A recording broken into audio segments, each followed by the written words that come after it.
Well, I was born in Soweto and I was the eldest of 5 children.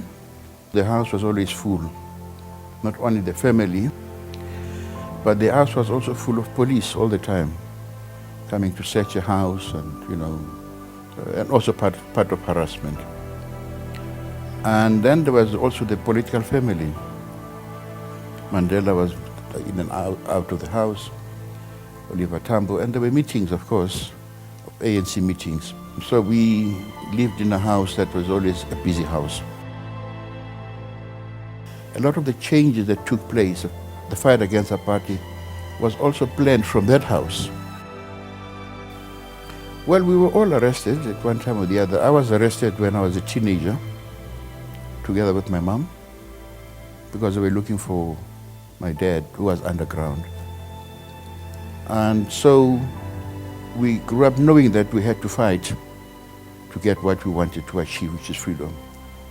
And we're happy that we achieved that freedom in our lifetime.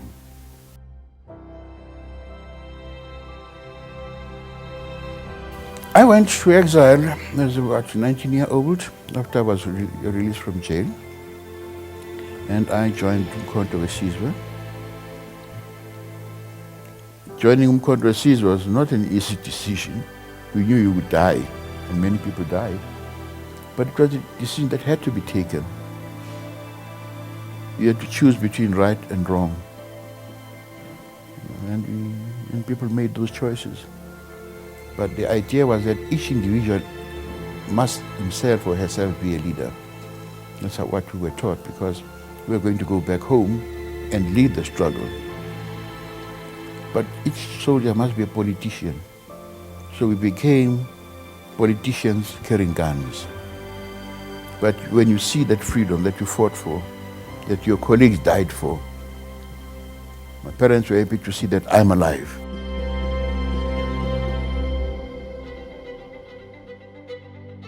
Amongst the many choices that you've made as the Speaker of Parliament, there are two decisions that seems to stand out during your period.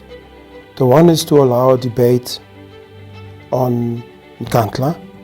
The other was to approve an ad hoc committee to deal with the matter. What influenced you to make those decisions? Because if you use taxpayers' money, you've got to account for that.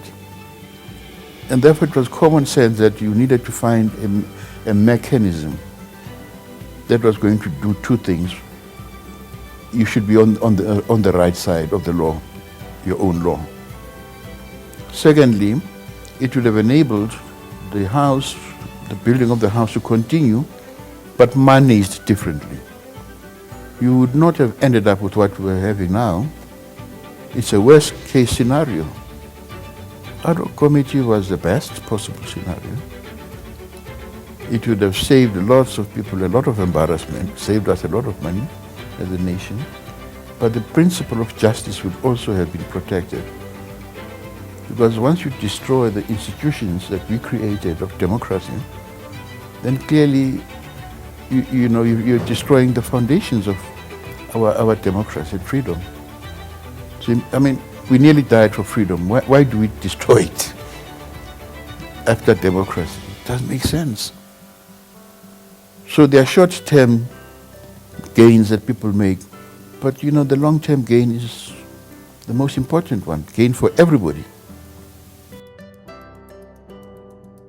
We know we've won the freedom, but we haven't got that economic power as yet. So we're not going to surrender that too.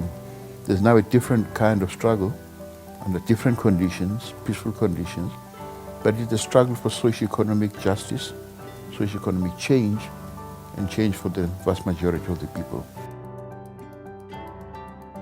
To be a true representative of the people, it means you listen to them. And also you deliver on the promises you make to the people.